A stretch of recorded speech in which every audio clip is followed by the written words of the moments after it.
What's up, guys? So I'm back with a new screencast and it's about time. So they've just announced SignalR for AspNetCore. So let's take a look at the scenario that we'll try to build throughout the screencast. So I've tried to sketch it out here. Let's see if it fits on the screen. So the main part here is really to focus on the AspNetCore part along with a socket, which is the SignalR technique. The web app is going to be an Angular app, but that could really be any JavaScript app that you'd like, or whatever tech. But we're going to focus on JavaScript and the Angular framework. And then once again, the API could be anything as well, but in this case, we're going to keep it really simple and have the API hosted in the same project as the SignalR project. And we're going to just do some simple posts to an RESTful endpoint, and make sure that that post gets broadcasted out to potentially a couple of hundred web apps. So we're going to keep it really simple, just focus on the new parts that are the AspNetCore SignalR part. All right, so let's start coding. So we're going to take a lot of stuff from this announcing SignalR for AspNetCore 2.0 blog post. And I really urge you to go ahead and read about the news for yourselves. There's a lot of things that are being dropped, a lot of things that works completely different, but we're gonna do some kind of bare minimum implementation here, and we're gonna jump right into the getting started part. And also a prerequisite to be able to follow along here is that you have the NetCore 2.0 SDK installed. And you can make sure that you have that by simply opening a command prompt and type .NET version anywhere and make sure that it says 2.0. So let's start by creating a simple .NET web app. Let's change to dev and create a folder SignalR sample and jump right into it. And now by simply typing .NET new, we can scaffold a bunch of projects. We're gonna go with the empty one, so .NET new web, and we'll see that we have, and we can see that we have a super minimalistic AspNetCore web app here. So let's open this guy up in VS Code. And we can see that we almost don't have anything. We have a simple program.cs that will boot up our web host, and then in startup.cs we basically don't do anything at all. We just print out hello world to whoever visits this app. So let's start by switching back to the article again and see what we need to add. So we're gonna need to add this new reference to the alpha release that was just released yesterday, I think. So let's go ahead and open up CSProy and add that, and go ahead and restore. And now sometimes you need to restart VS Code. Let's see if we get some IntelliSense here without doing that. So add SignalR, and it looks like we haven't picked up our new package. So let's just close the folder and reopen it. And hopefully we have some IntelliSense now. Loading. Right, cool. So we can add SignalR. And now once we have that, we can just go ahead and scroll down in the sample. So we're going to create a hub. Let's call our hub a message hub. And this is the hub that clients will be able to connect to and then receive updates from the server. So let's go ahead and create a new folder here, call it hubs. And a new file, let's call it message hub. And just declare a class, message hub, which is going to inherit from hub. Just bear with me here. Let's get the namespaces right. And let's copy paste some code here.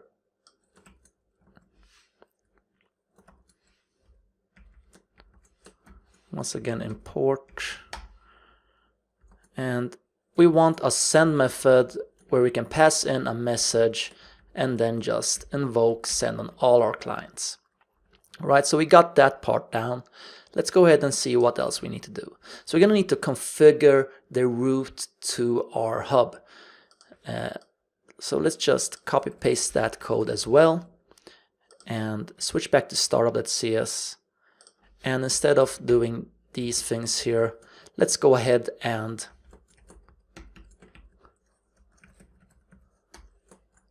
map our message hub instead.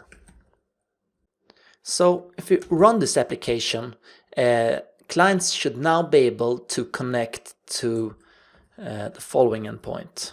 Let's get Notepad in here. So now they should be able to connect to HTTP localhost. It's going to be hosted on 5000 and to the message route.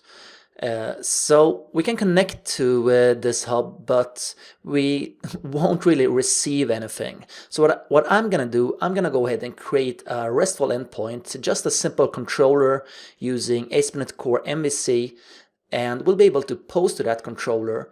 And whenever that controller receives some data, we're going to go ahead and broadcast it to all our connected clients through SignalR. So let's just really quickly here go ahead and add MVC as well. And at the bottom here, go ahead and use MVC. Create a new folder with our controllers. And let's add our message controller and declare our controller. Message controller. Just gonna inherit controller, not controllers, and get that using namespace. And whenever somebody posts to this controller, let's go ahead and declare the route as well. It's gonna be API message. So whenever somebody posts to this controller, we're gonna want, let's return OK as well. We're gonna want to broadcast the message to our clients. Right, so let's just go make sure that this works.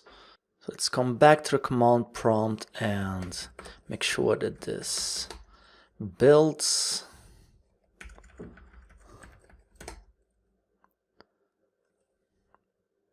Right, cool, and type .NET run. Right, so we should have something on localhost port 5000. Let's open up Postman. Post to this endpoint. We got a 200 OK, so it looks like our API is working. We can see in the console that we received the post into our controller. So now we want to broadcast an event to all our connected clients. So if you take a look here now at this picture, we've done the API part with a RESTful endpoint that we can post to. Now we want to generate some kind of client, and we're going to use the Angular CLI for that to scaffold a simple Angular app that we'll use to connect to the AspNetCore SignalR socket to be able to receive server-side events.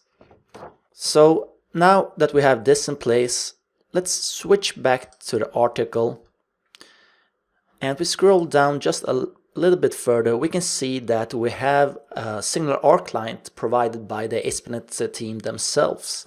So let's open a new command prompt and go to dev and use the Angular CLI to scaffold a simple project. So ng new and then SignalR sample client. Let's jump into that and type npm install. Alright, and finally we've installed all our dependencies. Let's clear that up, but let's not forget to save our new SignalR client npm package as well. So let's go ahead and install that and open up our Angular app in a new Visual Studio Code window. Let's get that in here and open up packages.json. We can see that we have our package right here. So let's try to consume that code that we have in there. So let's switch back to the article again, and we can see here you can really consume this from whichever so it's really just JavaScript, so you can consume it however you want. But the part that we're gonna focus on is where we create a connection and register an event listener to the send event and try to connect by calling on start on the hub connection object. So we can come here to our Angular app and open up app component.ts and go ahead and see what we have in our namespace. So let's import from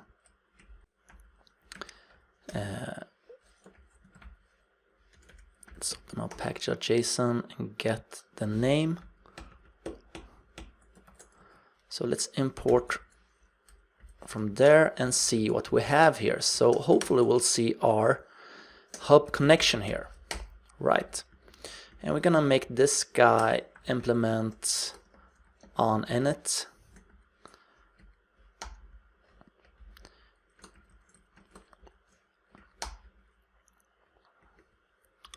So we haven't implemented anything yet. So let's take a look at what we need to do. So we're gonna need to create a connection. Let's just get all this code from here.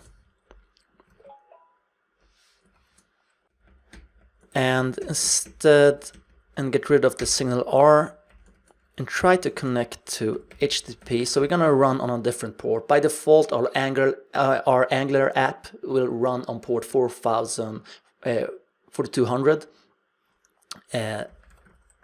And our SignalR project will run on port 5000, and we call this API messages or message controller. I don't really remember. Let's take a look. Let's switch to our message controller. We can see that our hub is wired to message, right? So our controller, my bad, so our controller is on the API endpoint and our hub is mapped to message. So let's not confuse those two. So we're gonna try to connect to SignalR, which is hosted on the message endpoint right here. And whenever we receive something on the send method, we're gonna log that data. And then we're just going to try to connect to our endpoint. We're not going to send anything from the client, so we're just going to log that we are connected. So let's save this up and host our Angular app. And if we open up our browser now and try to visit that endpoint, we should get an error. So let's open the developer console and we can see we've failed to connect, and that's because we haven't configured cores yet. So our apps, our backend and the frontend is running on separate ports, and we haven't configured cores. So let's go ahead and do that really quickly. Let's come over to the API side and kill it. And here in the configure services method, make sure to add cores. And we're going to configure a policy here. So on the options object, we should be able to add a policy. And we're going to name it allow any. and we're gonna configure it by saying allow any header, allow any method. Let's just allow everything. Allow any origin, which is the important one here. And then it's really important to go ahead and use this course policy before you use SignalR or use MVC. So make sure you do this in the right order, otherwise it just won't work. You'll just get the same error message again. So we're going to use course and pass in the name of the policy, which will be allow any. Alright, so let's save this guy up and go ahead and run again. And hopefully now, if you come back and refresh the page, we can see here in the console that we've connected to the hub, which is our message hub. So that's awesome. So now we should be able to broadcast events from our API using SignalR and pass on data over the socket. So let's try to accomplish that. So whenever somebody posts to this a RESTful endpoint or message controller, we want to broadcast an event to all our connected clients. So let's go ahead and do that. So to be able to pass messages to our clients, we're gonna inject hub context. Make sure that we import the namespace and then type our message hub. So let's call this our message hub context. And let's store this in a private field. And just make sure to initialize this guy. And now let's remove this comment here and just go ahead and send to all our clients, invoke async. We want to use the send method and then just type hello from the server. And you're gonna need to use your imagination, so you can basically do anything here, right? So we're not passing anything into our controller. We're just gonna pass hello from the server each time somebody posts to this endpoint, which is good enough for the sake of this demo. So let's kill our sample and rerun our backend. Come back to our browser. Let's refresh the page. So we are connected, and now let's bring back Postman and try to get these side by side. Let me just remind myself of what we're trying to do in the Angular code. Right, so we're gonna log it to the console. So let's go to the console and get that in focus and open up Postman. And hopefully now, right, so I'm gonna need to be able to post. So whenever I post, we are receiving data from our server, which is awesome. So this was really simple to get up and running with. And let's just, for fun, open up another browser or another tab. And let's get the tools up there as well. So now we have, let's clear this guy. So now we have 3 browsers, and let's post to our RESTful endpoint. We can see that the first tab received hello from server, and the same goes for the other guys, which is pretty awesome. So really easy to get up and running. Obviously you wouldn't set up this kind of thing here on ng-on init in the app component. You probably have some service and wrap the logic in there. But this is just for the sake of just for the purpose of demoing the technique. So it's really easy to use their npm, their SignalR client, which is available through npm. So that is basically it. So we managed. Let's take a look at our picture here again. We hosted our API using AspNet MVC controller. We called the controller the message controller, which was hosted at API message. We were able to post to that endpoint, And whenever we posted that endpoint, we made sure to broadcast to all our connected clients the message that was posted. So that was it. So we can see that it was really simple to get up and running with the technique. We used Angular, but really you could use whichever client-side framework that you'd like. Super excited to be using this in production soon. Not yet, it's still an early alpha, but soon. So if you guys like this video, make sure to give it a thumbs up and subscribe. Let me know what you think about this in the comment section below. And as always, have a nice day, guys.